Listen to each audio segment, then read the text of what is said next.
license back then, started doing real estate. I was actually in the IT industry when I first got into it. And then I decided probably about, I say 7, 8 years later that I wanted to do this full time. So by 2013, I was all in. And then about 2014, I had a client that needed some help with a loan, and the loan officer didn't provide the service I thought he or she should. And so I got my loan license, and I've been doing loans ever since. So loans is pretty much my main thing.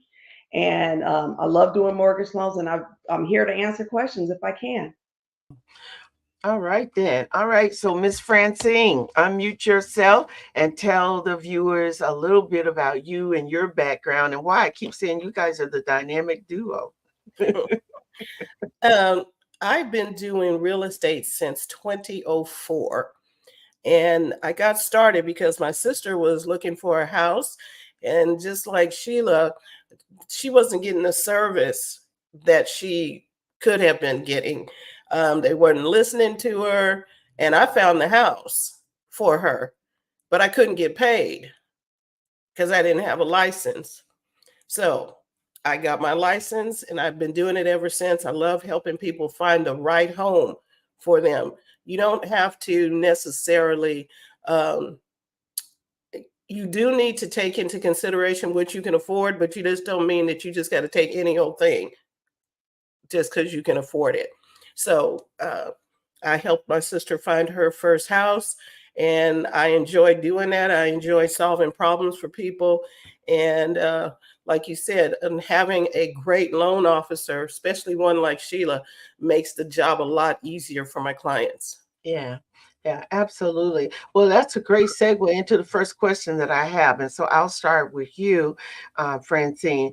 Is there or have you guys seen a rise in the demand for single family homes, or is there more or less a shift away from purchasing homes?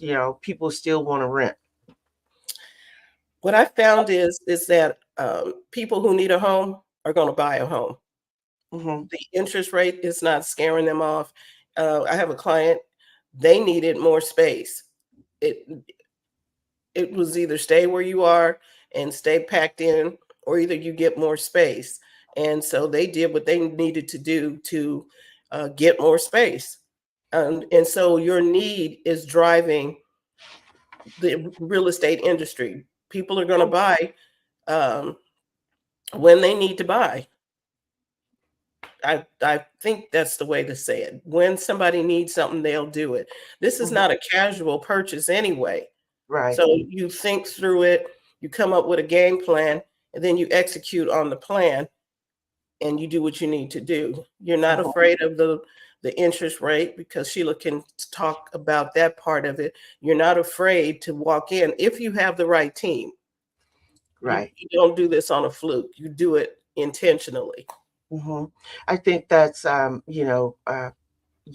only the probably the proper way to place it, but the other thing is when you talk about if you need it, but this isn't just a kind of like on a whim, I'm going to go out and buy a home. There's a lot more that goes into the process. Now, one of the things that we've been seeing, at least I should say I've been seeing on the news, is the shortage. There's an inventory shortage with high property prices and things of that nature. So in your opinion, what do you feel is driving that trend? And at the same time, the second part of the question to you, Miss Sheila, is when we find a home that we want and you're looking at paperwork, we're going to get into that funding or financing source that people feel like I want this, but I just heard my Miss Francine say, guess what? You know what? You're not walking into this lightly, and you got to have something that you can afford. And that's a hard, I don't know how you ladies get around that because folks want what they want. And I don't, if I recall when you guys were on the show, probably, I know it's been over 2 years ago, one of the things was you got to kind of stay within your wheelhouse, meaning what you really and truly can afford because foreclosure is still alive and well, isn't it? There are foreclosures. There's just not a lot of them out there. Okay. So, Miss Sheila, we were just talking about the shift for people if there was a shift. Francine was saying that she don't really see, the shift as, if people need more space, they need more space.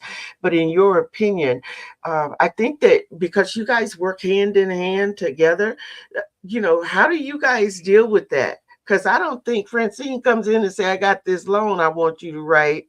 And from what I remember with you, man, you're like a dog with a bone. And I say that with the utmost respect. You're just like, I'm not gonna do no bad loans. So talk a little bit about that.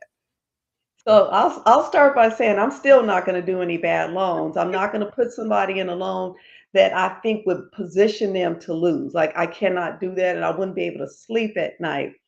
But what it comes down to is we have to budget and we have to stay within our budget. We know what we can afford, and we also know what things that we can give up in our life, in our budget, that would allow us to get the home that we want.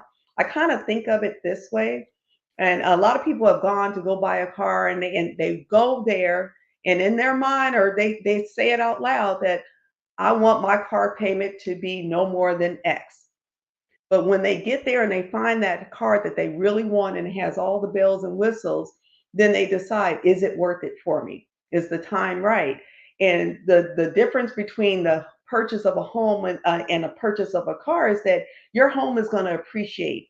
It's going to come back and pay you back later. It's going to provide you with potentially retirement funds. There's so much you can do with that. So what we have to do now is just realize that with these interest rates being higher than they were in 2000 and 2021 and even 2022, even though they're higher, it doesn't mean that you can't afford. Now you just have to find the home that fits your needs, that is within your price range. The other thing I just want to touch on, that you had mentioned earlier about the shortage in homes. Part of the reason there is a shortage is because homeowners also and sellers also understand that if these interest rates are high, they can't get the top dollar for the home. So when they're putting it on the market, maybe during COVID when the rates were in the twos and the threes, they can ask for 500 and get 600. They can't do that now because the interest rate is going to change the price of the home. So now they have to compromise and may have to come down, which makes this an awesome time for buyers. Because if you can afford the home now and the price is a better price, when the rates come down, you come back and I'll refinance you, and you may save Hmm. five, 600, 1,000, maybe even $1,500 a month in a mortgage payment. Whew. Whoa, that's a lot. Oh, wow. Okay. So look, side note. So how often can you refinance? That's a question. I'm just curious. So realistically, you can finance like every 3 to 6 months if you wanted to. I Wow. wouldn't recommend every 3 months because you're paying certain fees with the refinance, and also even though most loans nowadays do not allow for any prepayment penalty, if your loan officer does the loan and you refinance before making 6 payments, a lot of times that loan officer has to pay back any commission that the lender paid them. And so a lot of times people will recommend that you wait 6 months, but I would say 6 months is a good time frame, at least 6 months. In 2020, I refinanced my home twice. And it was a really good savings. But I'll tell you really quickly, I had a client that purchased in 2023, just last year, and their rate was higher because the credit score was a little bit low. And I Mhm. said, I can get you in, but I want you to go in with the mindset that you work on your credit and we come back. Rates are still not great. However, the credit score increased enough where I was able to save her $900 a month. And we've already Oh, refinanced. oh, wow. Now that you guys hear that, I see y'all. See you listening. Okay, then that leads into a couple of things. So let's start with um, you're talking about financing, but before we do that, I'm going to Miss Francine, because before they come to you, they got to find a house. So Francine, walk us through what's that like if somebody is referred to you and they say that they're looking to buy a home. Is there a process that you look? Do you look at their shoes and make sure they polished? Well, Or you say, I mean, let's be real, because there's so many things that go into it. But realistically, though, what is your process, though, Miss Francine, when you talk about purchasing a home or someone who's wanting to have you represent them to purchase a home? well, you're gonna go see Sheila first. I will talk with you, and our first conversation is, are you paying cash or are you going to finance? If you tell me you're going to finance, your first stop would be to see Sheila, Wow. because I'm not taking you shopping and we don't know how much you can afford. Okay. Okay. Yeah. That makes a lot of sense. Okay. Oh wow. So Miss Sheila, it actually starts, the process starts with you. Absolutely. So if Francine gets that call first, she says to give me a call. They start with me and they start with the loan application. And before I even run credit, I give the borrower a list of items that I want from them. Tax returns. I need to see their driver's license, tax returns, pay stub, bank statement. I want to know how much you make.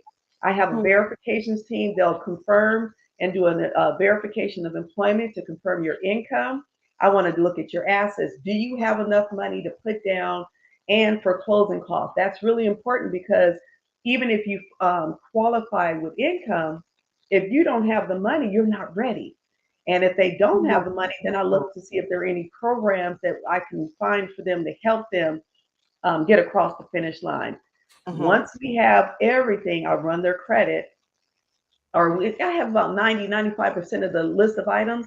I'll run the credit to make sure the credit is where it needs to be. If Okay. it's not, then I work directly with that client just to, hey, do these things to get your credit up.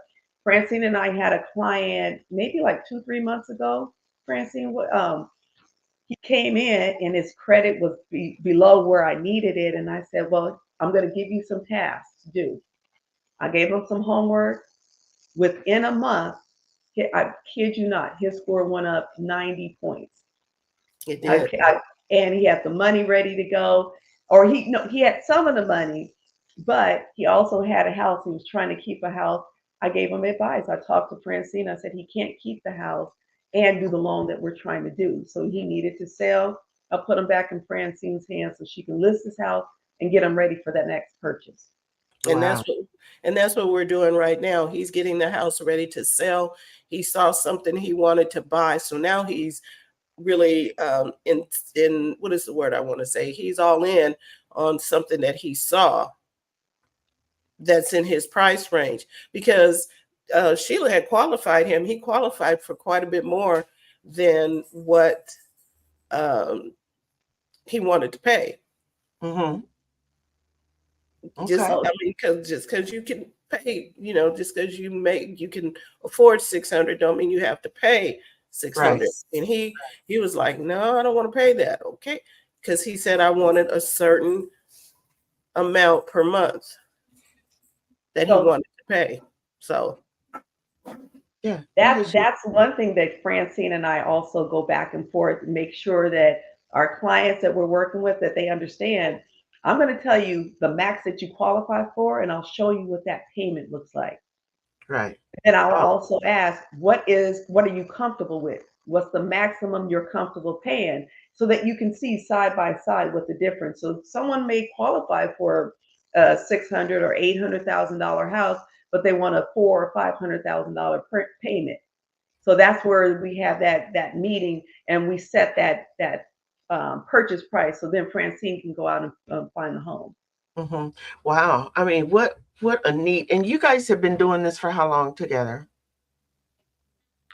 I think it's been since the house in Yuba City.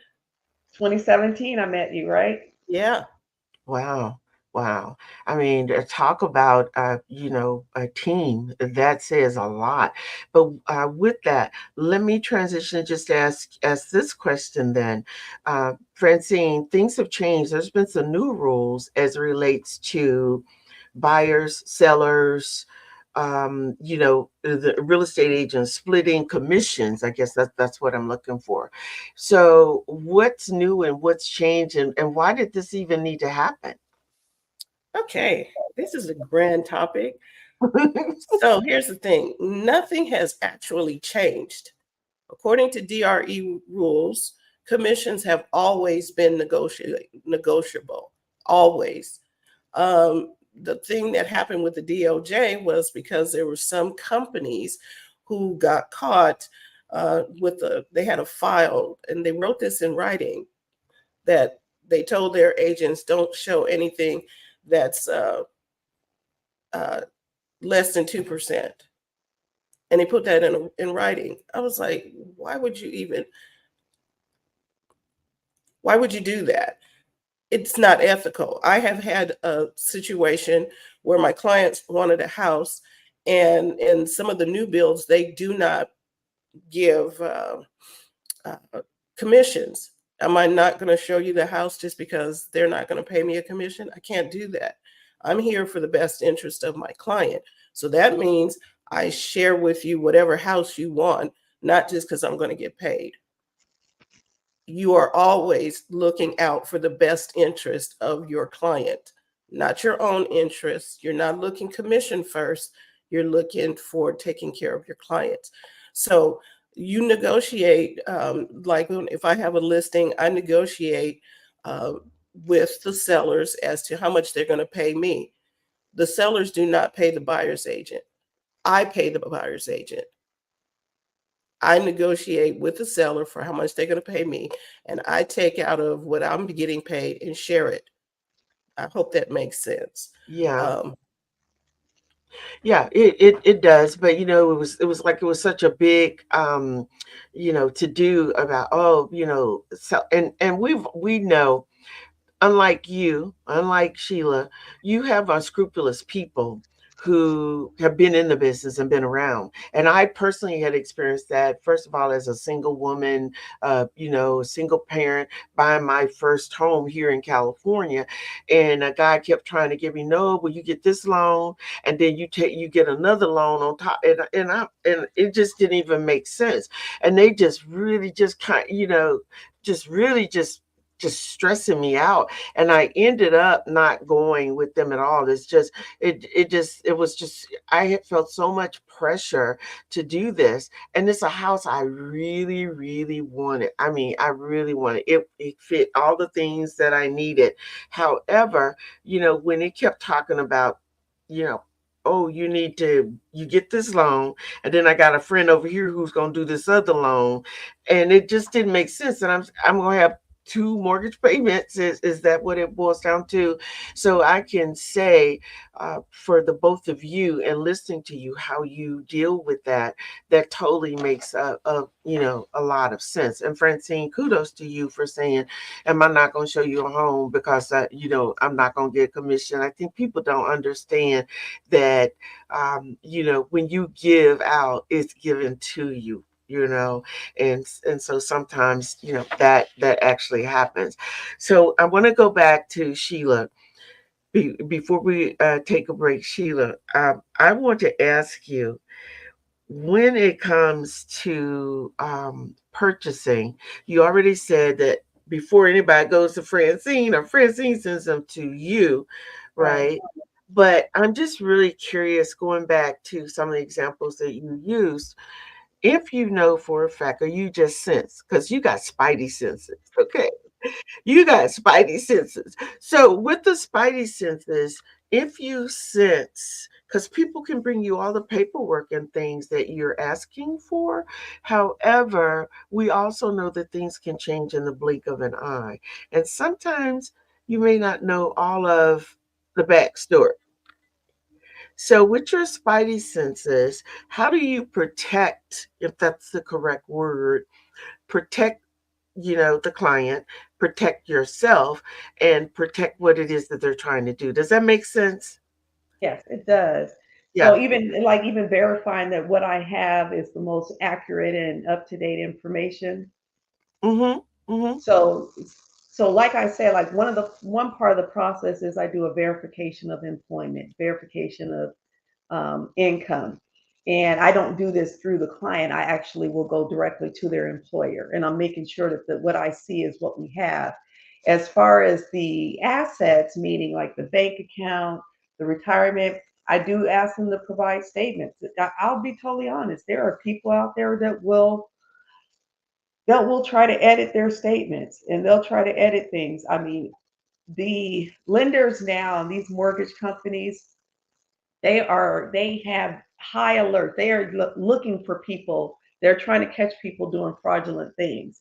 So even if I don't catch it, if I don't catch that, hey, something has changed, they might get caught by that lender. And even if they get caught after the loan closes, it's still considered mortgage fraud. And what would happen is they could be, hit with some charges, and or their loan will become now due. So if it becomes due in full, then they have to hurry up and go get another loan. um, but Ooh. what I like to do is I verify everything, and I'm like, where is this money coming from? I had a lady just last month was about to close on her loan, and I said, okay, we're closing in 2 days. I was ready to send docs out, and I got a call from the lender that said, hey, there's a new credit inquiry. I gave her a call. She had gone to Lowe's and tried to open up credit, and they ran her credit. They told her they were going to do a soft pull. She thought, oh, they can do a soft pull. They won't know that I'm getting credit. They still get triggered that you're getting a soft pull. What a soft pull does on your credit, it won't show as a hard inquiry, but it doesn't mean that when you're in the middle of doing a loan, that creditor won't get notified. So we had to make sure that she's still qualified after getting this new credit, or Wow. not getting the credit, like, but just applying.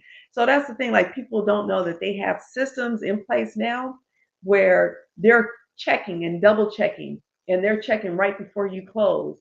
Like, Francine and I can tell you some stories, but we've been through a lot together. I do want to say Okay. one thing. Francine is very modest, and she won't give herself, I mean, yes, she will take clients out, but let me tell you, just within the last month and a half, Francine and I both were working with a client. I pre-approved the client. She's taking him and his family out to find a home. She found a new build that was not willing to pay her a commission. Then, not only so, she says, no, but this is the house for him and his family. So she says, I'll just do it without the commission. We know that whatever is meant for us is meant for us. So she did it without the commission. The new build says, hey, we're going to give you an incentive to use our lender, which takes me out of the picture because they wanted to give him a nice amount of money. And both Francine and I talked. I said, as long as he gets in that house, I'm fine with that. Like, we are really okay with the fact that we do want to get paid, but Mhm. our blessings come back to us. All And right. the last thing I'm going to say, what is for us is for us. Right. Yes. So if it's meant for us to have a client and that client to stay loyal to us, they will. And in a situation like that, that does not mean that they're not loyal, but they will come back and they're going to remember that gesture that we did for That's them. right. That's Right. right. Every Amen. everything Mhm. is in the best interest of the client. Everything. It's not about what we want. Mhm. Um, and we remember there woo, we have had some clients that we had to not deal with because Okay. I'm like, I'm sorry. I'm you just woo, woo. because yes, and it was not cute. I was like, oh my gosh. And they were bouncing around from realtor to realtor. And that's one thing I would say. If you get a real estate Mm. agent that is serving you, stick with that agent. Don't bounce around trying to see who can go with your whims. Get somebody that's going to stay with you. Mhm. And this person, they were doing stuff and going over here and going around the back door and telling Sheila one thing. And I was like, okay, we just might need to let this person go and not. Like they say, all money ain't good money, right? It Mm, sure isn't. Like And I so, don't need it all. Like I want it to feel good for everybody involved. And right, there are times when I just have to let go and just, you know, I'm good. I'm good. I'm good with letting go. But when we are working with the client, Francine said, when you find a good broker or a good real estate agent, stick with them, and we will go hard for you. We will fight to oh, the end. If things come up, we have one client that this is kind of this is one of those challenges.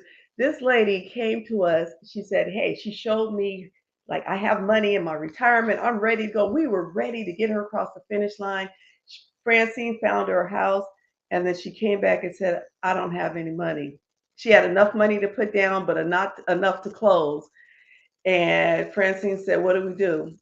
I looked at it. I said, we're going to get creative. I can't remember how we did it, but she's in her home. You remember that, Francine? She's yeah, in her home. She was so appreciative.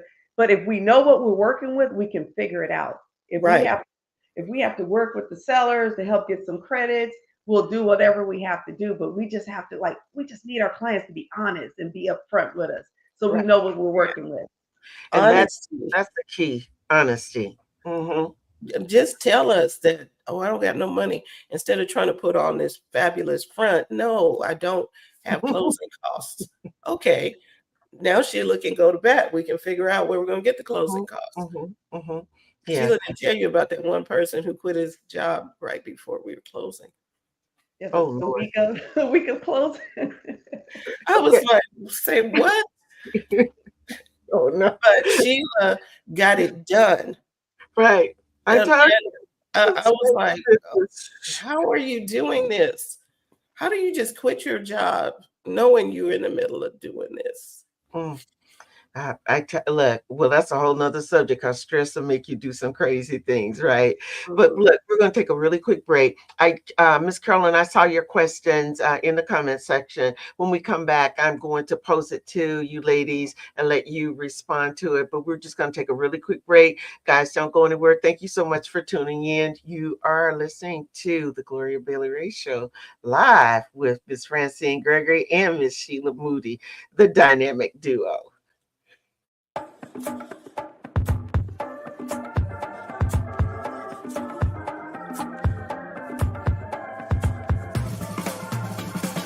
Get it, slip it, cuff it, check it. Talk to doctor now and share it. Get it, slip it, cuff it, check it. Talk to doctor now and share it.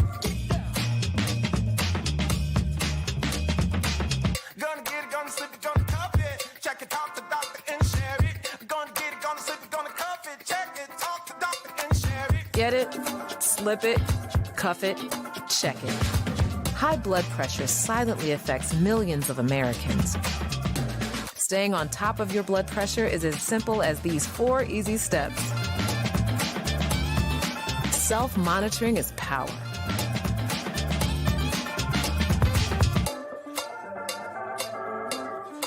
Visit manageyourbp.org to learn more. All right. I want to thank you guys so much for hanging in here. Before we went to break, we had a question from one of the viewers, and they're asking about how to pass down assets. How to pass assets down tax free. And I don't know if you ladies get into that realm or not. Sheila, do you? I need probably a little more clarification. So when you say pass down assets, are you talking about passing down a home to like your children? Yeah, I'm pretty certain, that's what she is. But Miss Carolyn, if you can hear us, would you respond and give us a little more information? So, So, and while we wait for her, I will touch on that. So mhm, whenever you have a home, you do not, your property taxes do not get reassessed if you are passing that home from a parent to a child to a parent, hmm, um, from within spouse, like interspousal transfer. So there are certain rules that are in place where your property taxes won't be reassessed, and you can inherit the same tax rate as your parents had. So if you do want to pass it down, that's one way to do it without the additional property tax assessment. Yeah, that was, she responded and said yes, that's what she was asking.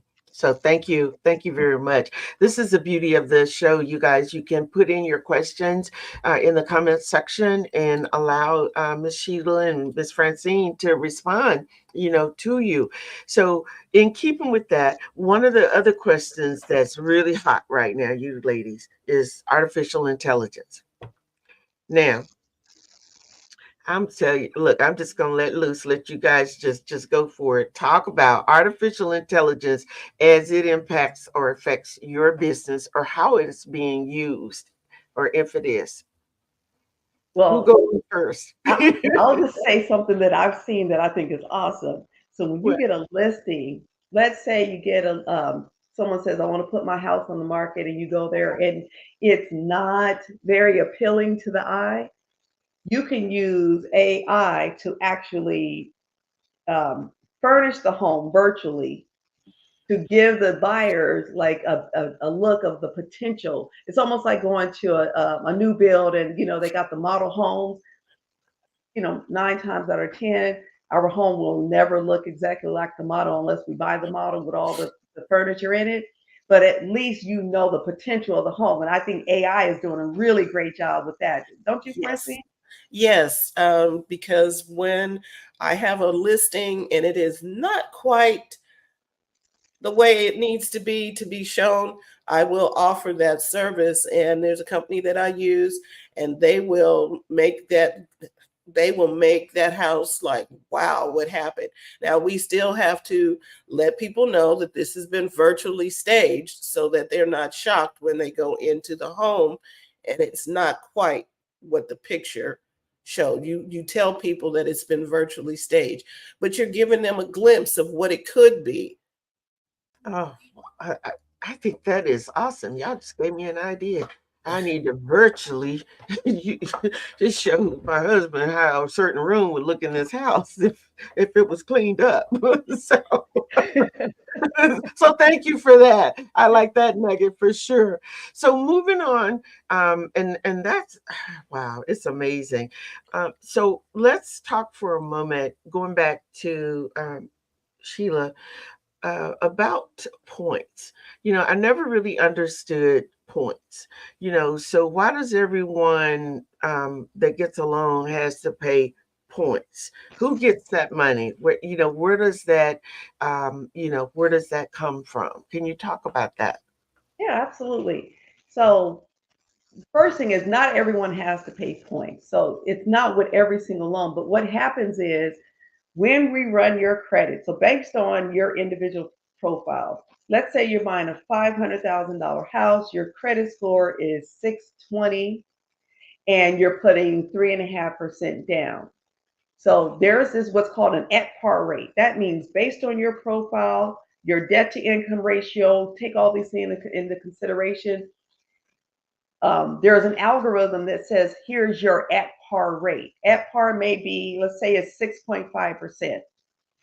That's your at par, meaning there are no points for it and no lender credits. If you say, well, 6.5 is too high, can I get to a 6%? Yes, I can get you to a 6%, but you're going to have to pay points to get to that rate. And the reason you're paying points is because now, in order for you to get lower than your at par, to get to 6%, you're going to have to pay some money for it.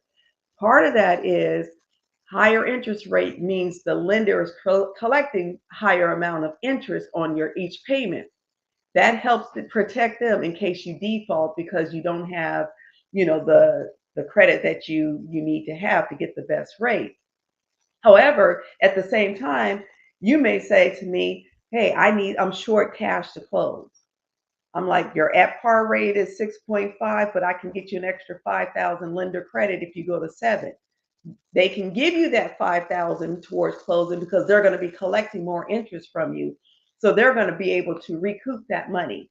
I hope this is making sense. Here's the Mhm, last thing. mhm, mhm. And so people don't always understand why they're paying points. Sometimes it's also to get you where you need to be. So you're buying this house. Let's say your debt to income is too high at a 6.5%, which is your at par rate. I need Mhm. to get you to at least 6.25 for you to qualify. So you're going to have to pay points to get into this home. So a lot of times we're strategically positioning you so that you do qualify. But at the same time, someone with a 720 score versus a 620 may come in, putting the same amount of money down, may even have the same amount of debt to income ratio, but their at par rate might be 6.25 versus 6.5. Hmm. So we're And just it's just a way for us to get you where you can be, or maybe even to get you the monthly payment that you want. Right. and this goes back to the AI question, because that Mhm. algorithm is run by AI is running that. We've been with AI for a long time. AI just did not appear on the scene. This has been happening all along. And that's how they're running your numbers to figure out where you are. That's interesting you say that, Francine, because a lot of people are all freaked out about AI. And I'm like, AI has been around for a very long time.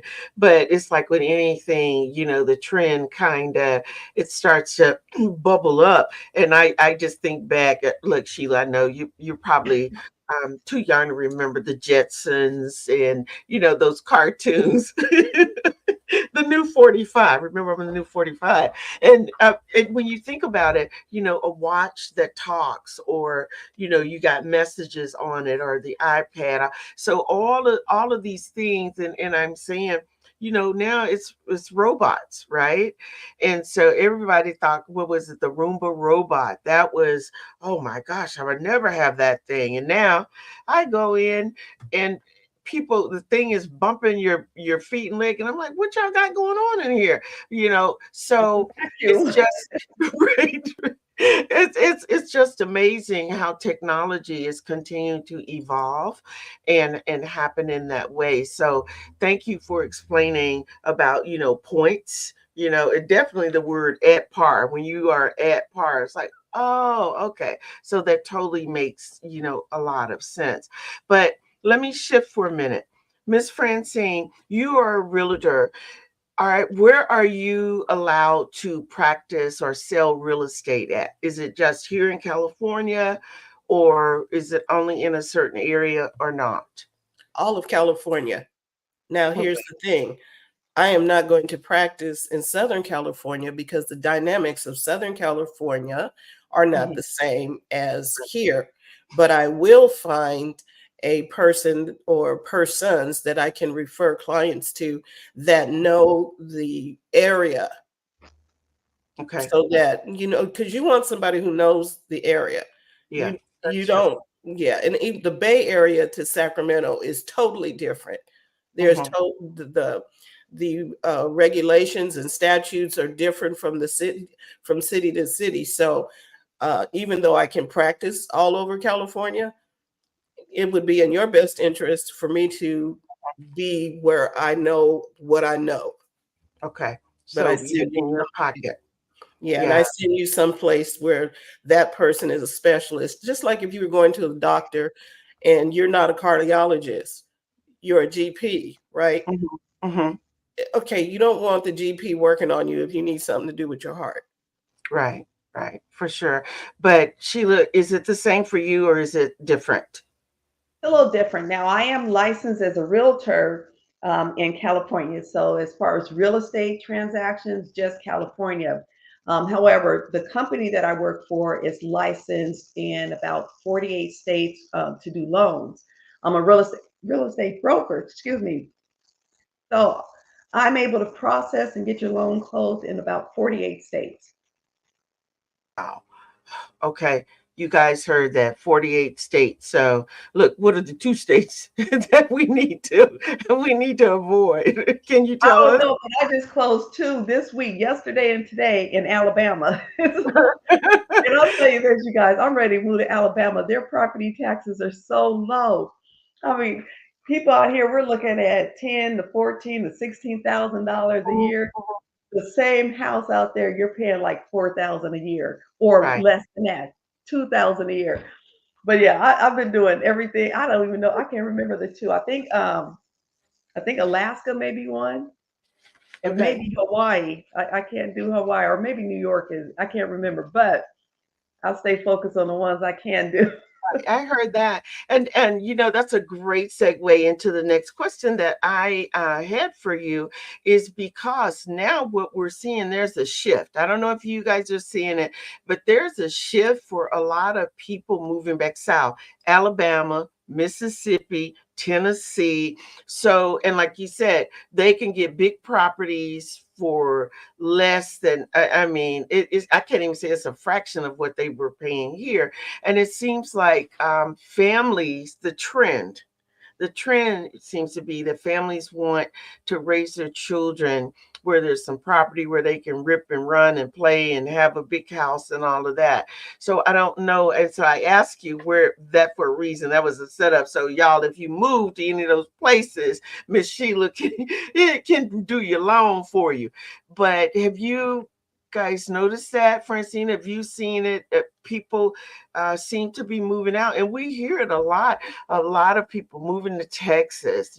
Texas seemed to be overran, but I know, even family members moving to parts of Florida to shift away from the high cost of housing here in California. Okay, so I'm going to go out here and say this.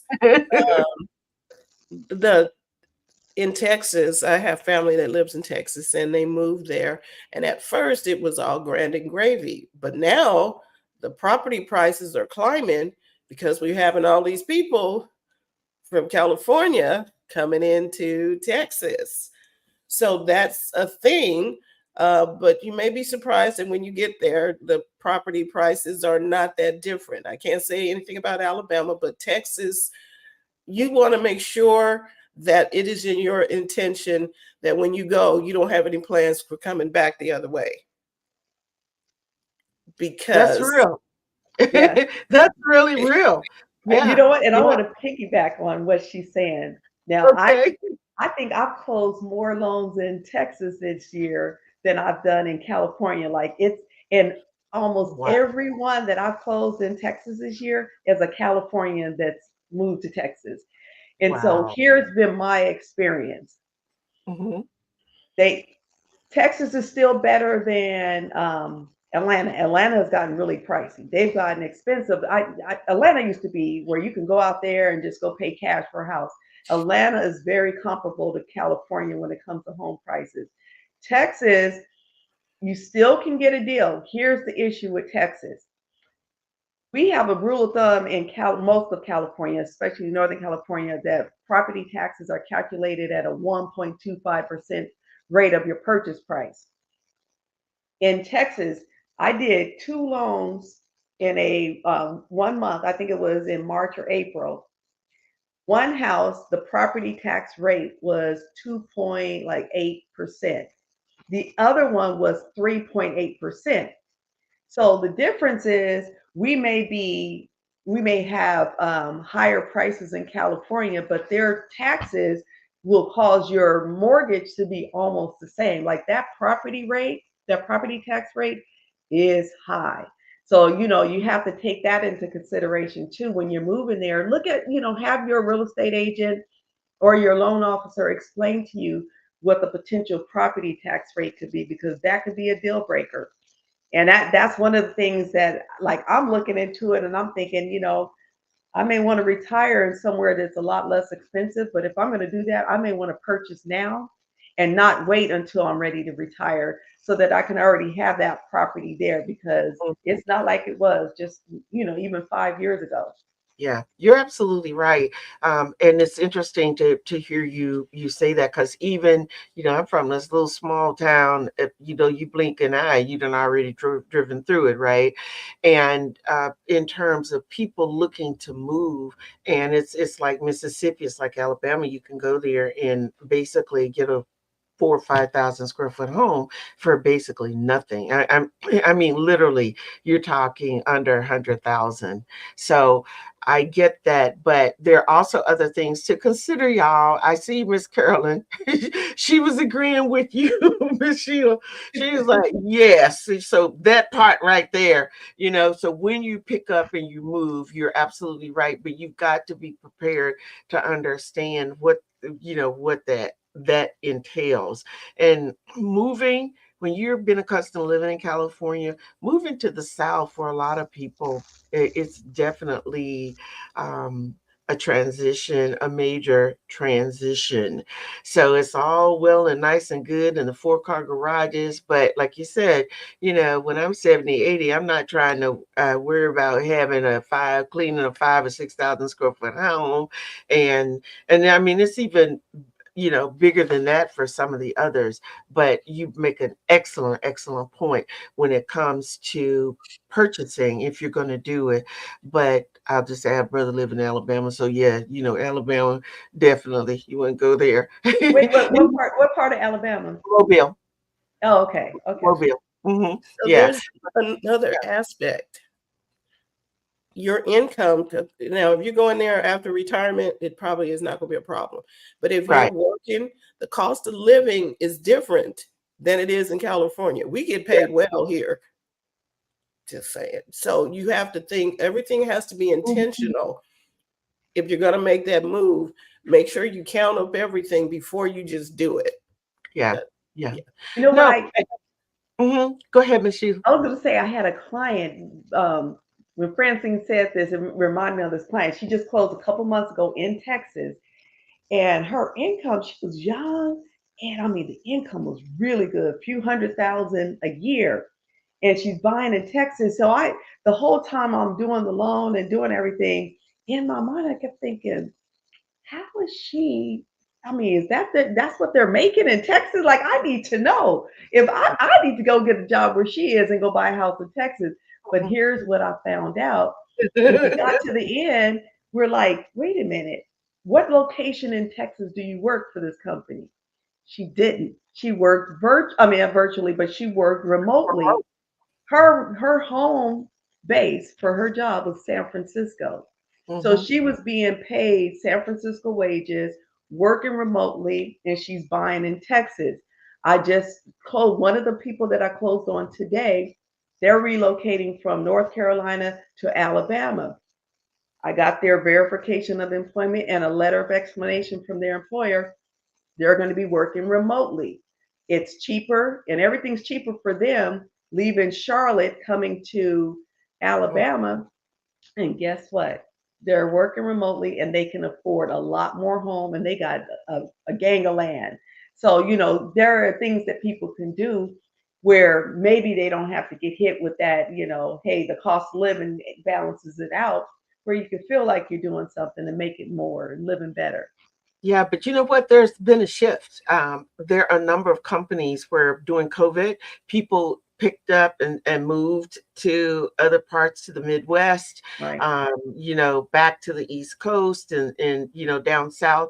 And one of the things for the employees who work for the same company but live in those areas, they were saying they're driving up prices. So a lot of companies have now said they have been adjusting their salaries to the area that they have moved in. So you can read that. Absolutely. So I know that there are a couple of people trying to bring lawsuits, but they were just saying absolutely not. People who moved to Connecticut, who moved to Massachusetts, Jersey, one of the things they were saying, no, we're not doing that. And so we're seeing that same thing that's kind of happening in the South as well, the Midwest and the South. So it may not have hit them yet, but it's coming. Because think about it. People are moving and they're driving up, they're coming there and they're buying these 5,000-6,000 square foot homes with land.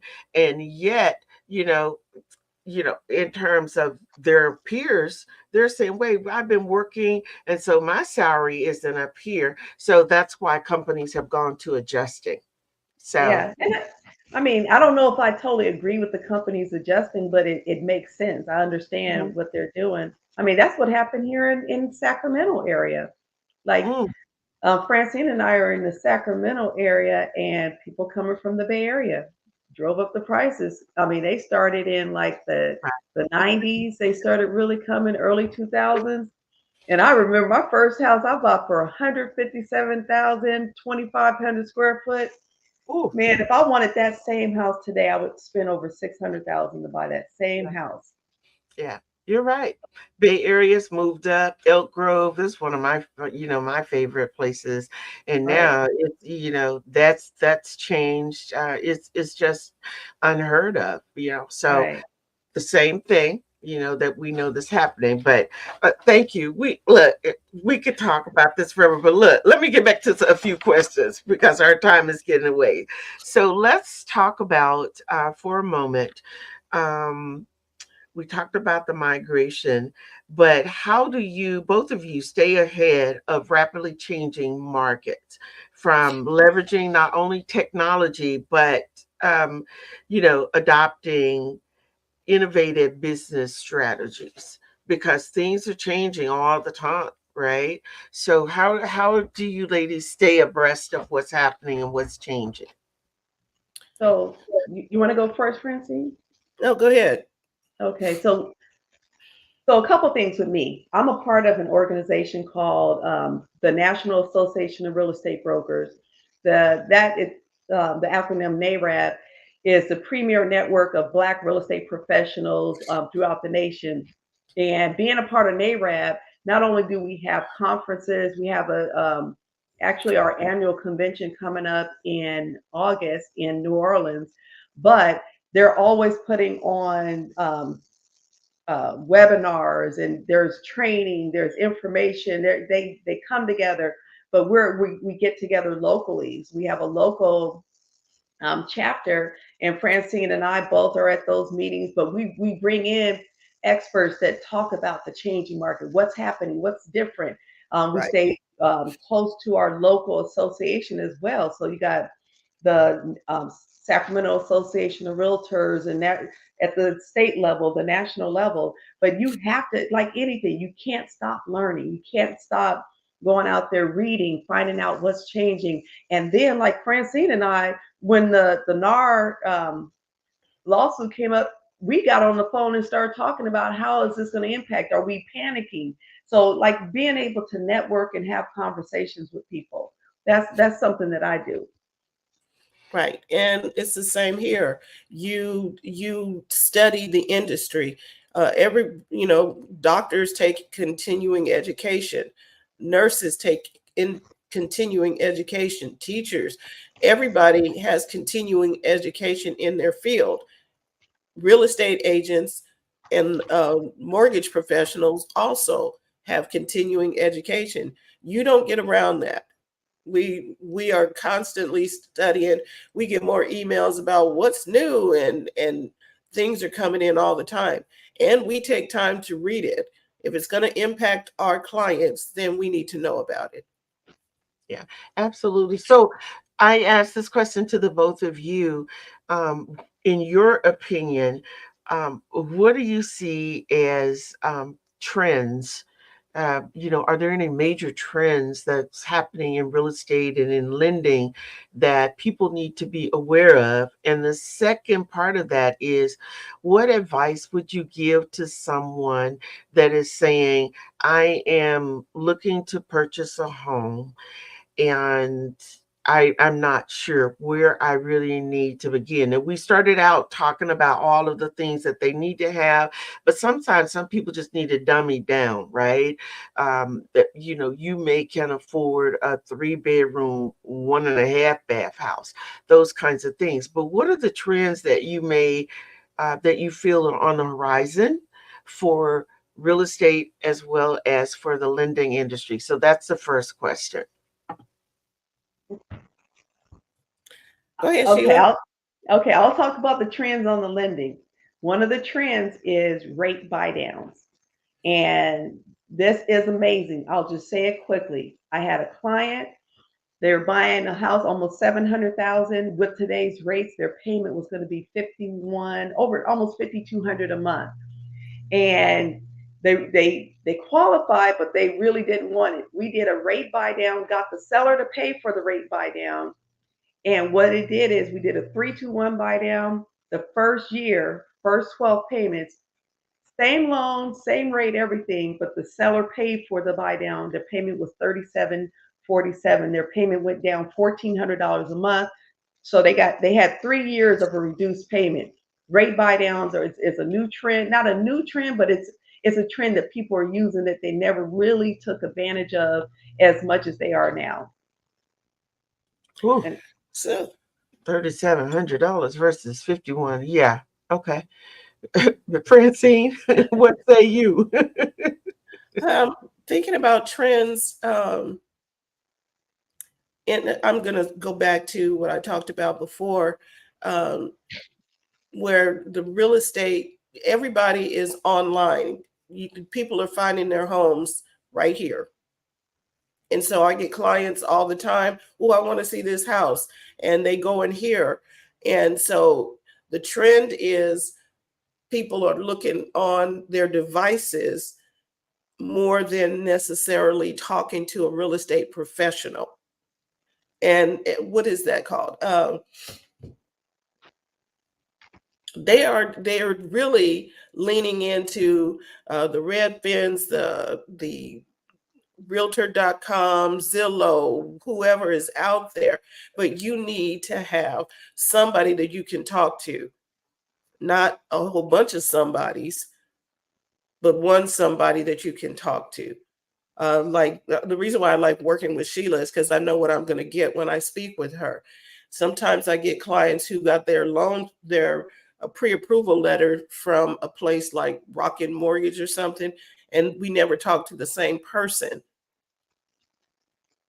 I'm talking to different people, and I'm like, okay, I need to be able to put a face to the name. So if you have a question, you can talk to somebody. So the trend that I see is a lot of people going to their devices, which is fine, but I still would say that you need to find somebody to connect with that's going to walk you through what you need to go through.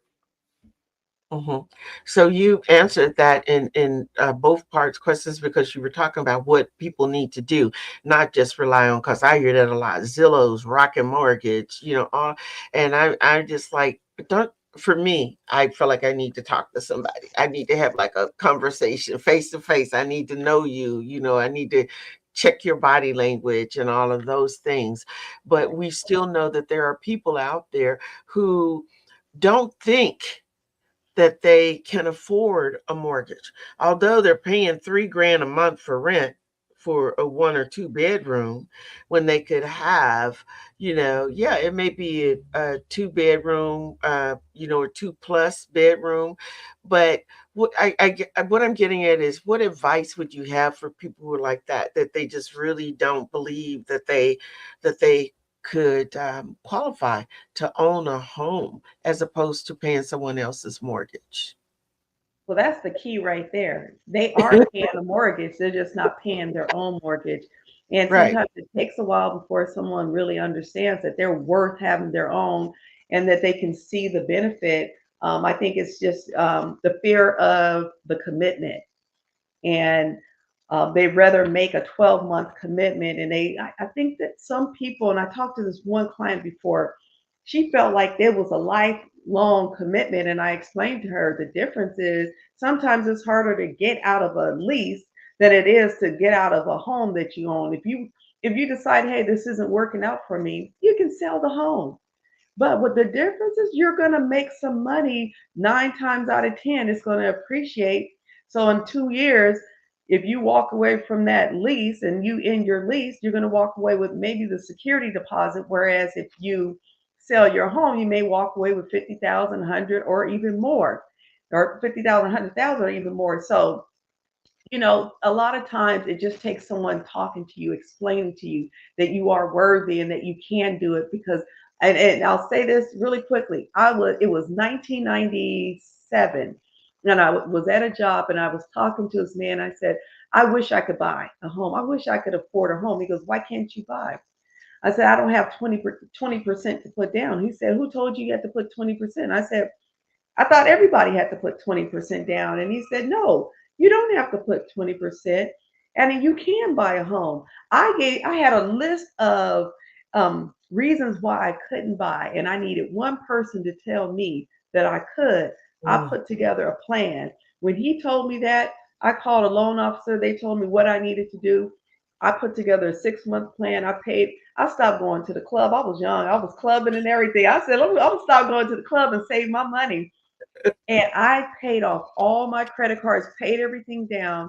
And at Mm. the end, I was 6 months later, I was putting money down on my house. Right. Oof. All right. So basically, for you guys that are listening, those are the pearls that you need to know and hear from my guest today.